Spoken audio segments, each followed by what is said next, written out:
మిమ్మల్ని చూస్తుంటే ఒక సినిమా ఆర్టిస్ట్ ఫేస్ లాగా అనిపిస్తుంది. ఎవరన్నా అన్నారా? రచరవణ లాగా ఫేస్ లాగా రచరవణ లాగా ఆయననే అన్నాడు. ఆయన అన్నాడు నేను పెద్దమ్మ కొడుకు లాగున్నాం రా అని. రచరవణ లాగా ఉంటాను సార్. అవును సార్. నేను చూడంగానే అనుకున్నా ఏంటి రచరవి లాగా అని అడిగినా. అవును సార్. అన్ని యాస్టీస్ ఉంటాయి సార్. అంటే కొంచెం కలర్ నేను గడ్డం కానీ ఇది కానీ అవును సార్ తలగట్టు కానీ రచరవణ లాగా ఉన్నా అంటారు సార్. అవును సార్. మీకు యాక్టింగ్ చేయాలని కోరిక లేదా మరి? లేదు సార్. కాకపోతే నేను అంటే రైటర్గా ఉన్నప్పుడు నన్ను ఎవరు గుర్తించలేదు సార్. రైటర్గా నేను ఆల్బమ్స్ చేస్తున్నప్పుడు ఇంకొండి అన్ని వర్కులు నేను చూసుకున్నా కూడా స్క్రీన్ మీద లేనందుకు నన్ను గుర్తుపెట్టలేదు కదా సార్. సో మనం ఈ గుర్తింపు లేని సంపాదన ఇదంతా వేస్ట్ అనిపించింది సార్. అందుకే మనమే తీసేది మనమే కదా.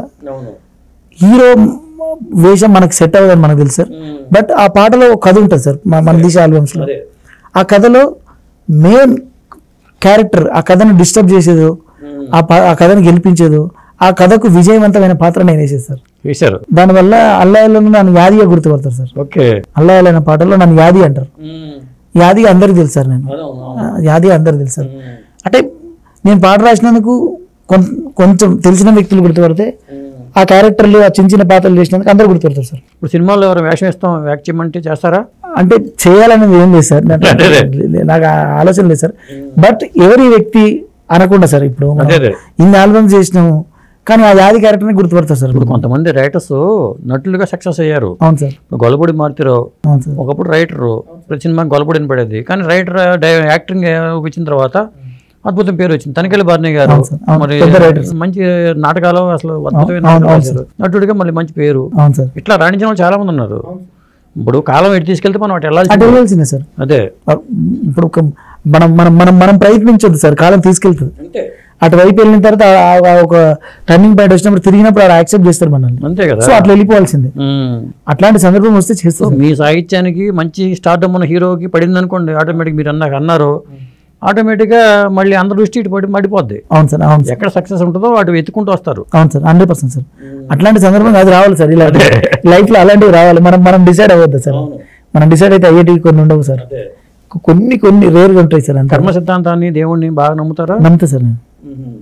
మనం ఎంత అనుకున్నా ఇప్పుడు నేను చెప్తే సార్ మా భార్య రాకతోటి నా లైఫ్ మారిందేమంటున్నాను సార్. అంతకుముందు సేమ్ ఇంతకంటే ఎక్కువ స్ట్రగుల్ సార్. అది తిండి తిప్పలు పడే టైం ఉంటుంది సార్.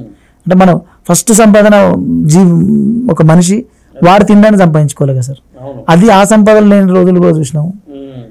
ఇప్పుడు ఈ సంపాదన ఒకసారి మనం మా వెనక లైఫ్లోకి వెళ్తే ఫ్లాష్ బ్యాక్లోకి వెళ్తే సాధారణంగా ఆ లైఫ్లో ఒకసారి దొరలవాట్లో అబ్బుతాయి మనకి ఆ సావాసాలు కానీ దీనివల్ల ఆ ఏరియా వల్ల. ఇప్పుడు మీరు అడ్డ కూలీగా ఉంటే అక్కడ ఆటోమేటిక్గా పక్కన వాడి ద్వారా మనకి అబ్బుతాయి. దాని నుంచి బయటపడటం కూడా పెద్ద ఇది.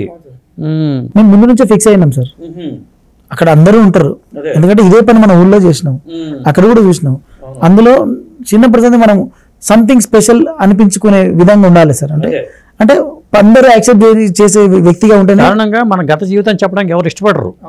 ఇప్పుడు చిరంజీవి గారు సినిమాలో మరి చెప్పులు కొట్టే పాత చెప్పుని అక్కడ పెట్టుకుని ఆ చెప్పులు కొట్టడం అనేది అది చెప్పుకోవాలి. మనం ఎక్కడి నుంచి వచ్చామో మన మూలాలు మనం మర్చిపోకూడదు. అదే మళ్ళీ అంటే అదే కదా సార్. మనకు అక్కడ పుట్టిన చిన్న దీపమే కదా సార్. ఇప్పుడు చిన్న నిప్పే కదా సార్. ఇప్పుడు ఒక దీపమైనా ఏదైనా కూడా ఆ స్ట్రగుల్ లేకపోతే అక్కడ మనం ఎవరో ఒకరు తిట్టపోతే ఆ చిన్న చూపు లేకపోతే మనను ఒకరు రెస్పెక్ట్ చేయాలనే ఆలోచన రాదు సార్. మనను కూడా ఒకరు రెస్పెక్ట్ చేయాలనే ఆలోచన అదే కదా సార్. మనం ఫస్ట్ ప్రతి ఒక్కరి లైఫ్లో ఆ ఫస్ట్ లైఫే టీచర్.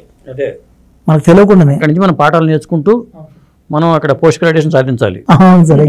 Exactly sir. మొత్తానికి మీ లైఫే ఒక సినిమా లాగా ఉంది చూస్తుంటే. తర్వాత మీ లైఫ్ యాంబిషన్ ఏంటి ఇంకా? అంటే ఇక్కడదా ఆగిపోదు కదా, ఎన్నో మెట్లు ఉంటాయి. అసలు ఒక యాంబిషన్ పెట్టుకుంటారు కదా, మీ అమ్మకి బంగారం మెడలో చేయించాలనుకున్నారు, ఎట్లా అనుకున్నారు, అట్లాగే వాళ్ళ జీవితం వాళ్ళని ఎట్లా చూడాలి వీళ్ళని ఎట్లా చూడాలి ఉంటుంది కదా కోరిక. యాంబిషన్ అంటూ ఉంటుంది. ఇంకా నేను ఈ లైఫ్లో ఇది సాధించాలి అనే ఒక గోల్ ఉంటుంది. అట్లా ఏమన్నా ప్రత్యేకమైన ఇంకా గోల్ ఏమైనా పెట్టుకున్నారా? గోల్ అని ఏం లేదు సార్. అంటే నేను ఇప్పుడు యూట్యూబ్ జర్నీలో నన్ను నమ్మిన టీం ఉంది సార్. అంటే వాళ్ళకు రెమ్యునేషన్ లేదురా అన్న కూడా ఫ్రీగా చేసిన వ్యక్తులు ఉన్నారు. వాళ్ళు నన్ను నమ్మిరు. అన్న ఏదో ఒక రోజు ఏదో ఒక డిసిషన్ తీసుకొని మాకు ఏదో ఒకటి చేస్తాడన్న నమ్మకం వాళ్ళకు ఉంది. అట్లా నాకు సాధ్యమైనంతలుగా ఒక్కొక్కరికి ఛానల్ పెట్టించిన, ఒకరికి ఇది చేసిన, ఒక్కొక్కరు చేసిన సార్. నాకు నా ప్రపంచంలో ఉండే సార్ ఒకటి కుటుంబం అంటే ఒక చుట్టం వచ్చి 4 రోజులు ఇంటికాడ ఉన్నా కూడా డోకలేదనే పరిస్థితి కుటుంబానికి ఇవ్వాలి. ఇది సేమ్ టైం నన్ను నమ్మిన ఈ టీంకు వాళ్ళ జీవితంలో ఇల్లు పెళ్లి అనేది చాలా ముఖ్యమైనది సార్. వాళ్ళ ఇంట్లో జరిగే ఇల్లు పెళ్లి నా వల్ల జరగాలి. దానికోసం అంటే ఇదే సినిమా రంగంలో నన్ను అంటే తెలియకుండానే నా లోపల ఆ సెట్ వర్క్ చేసినందుకు ఏమో డైరెక్టర్ ఉన్నాడు సార్. నేను మీరు సింపుల్ సార్, నేను అనుకున్నది ఏంటంటే సార్, ఈ 10 ఏళ్ళ ప్రయాణంలో ప్రతి సినిమా ఆఫీస్కి పోతే ఒక పాట ఓకే కదా సార్.